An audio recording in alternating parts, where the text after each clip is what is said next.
Jazeera selects Gangs.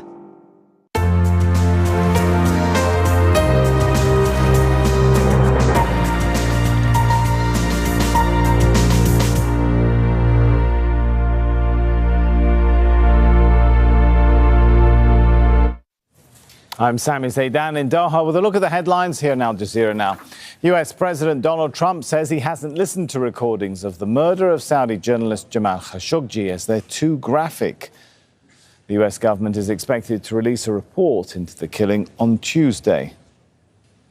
Yemen's Houthi rebels say they're halting drone and missile attacks against Saudi Arabia, the UAE and their Yemeni allies. The Houthis released a statement saying they're ready for a broader ceasefire if the coalition wants peace.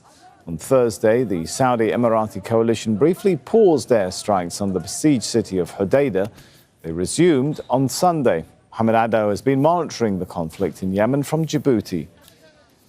That the Houthis have agreed to ceasefire is a big deal. And what this essentially means is that parties in the conflict in Yemen are slowly inching towards holding peace talks. The Houthis say that they made this concession in response to a request from the UN Special Envoy to Yemen, Martin Griffiths, who had requested them to stop hostilities.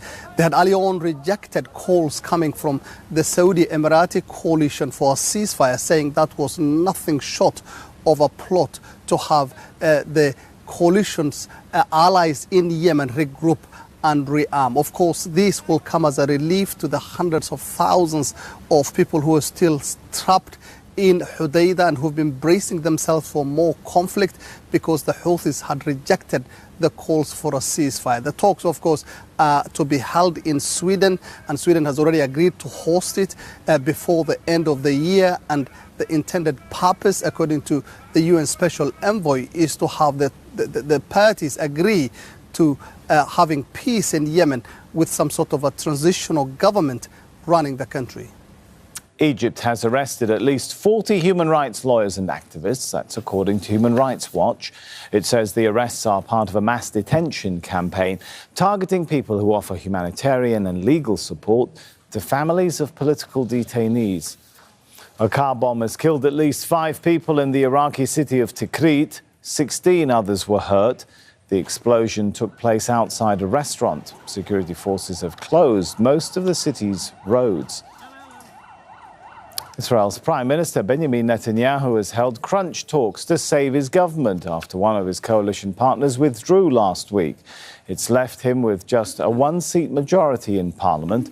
He says he doesn't want to call an election. Hundreds of people in the Mexican border city of Tijuana have been protesting against the arrival of asylum seekers from Central America trying to cross into the US. They want the government to prevent the migrants from staying in the city. Rescuers in Northern California are ramping up efforts to identify victims of the wildfires as rain is forecast for the region. 77 people are confirmed dead and about 1,000 remain unaccounted for. The trial of 9 pro-democracy demonstrators has begun in Hong Kong.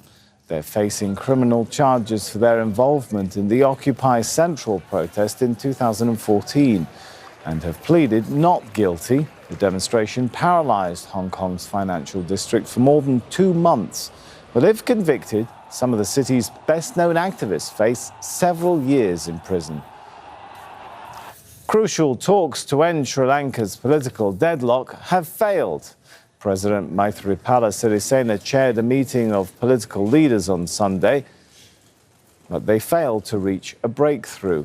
The turmoil began when Sirisena sacked his prime minister and replaced him with former President Mahinda Rajapaksa. 3 people have been killed in an attack on the prayer hall of a Sikh sect in the northern Indian state of Punjab. 2 men on a motorbike threw a grenade into a group of worshippers from the Nirankari sect. Fighting between the minority community and members of the wider Sikh faith has been going on since the early 1980s. Those are your headlines. The news continues here in Al Jazeera after World War I through Arab eyes.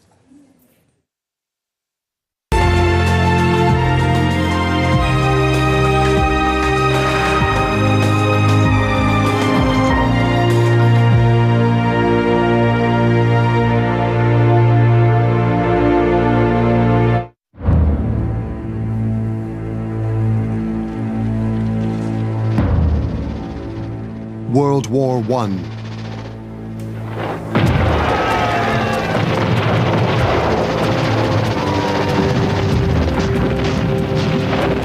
Four years of bitter conflict. Known as the Great War, or the war to end all wars. It's grim trench warfare, with Europe the main theatre of war. But this was a war fought on many fronts. So there's another story, rarely told, significance.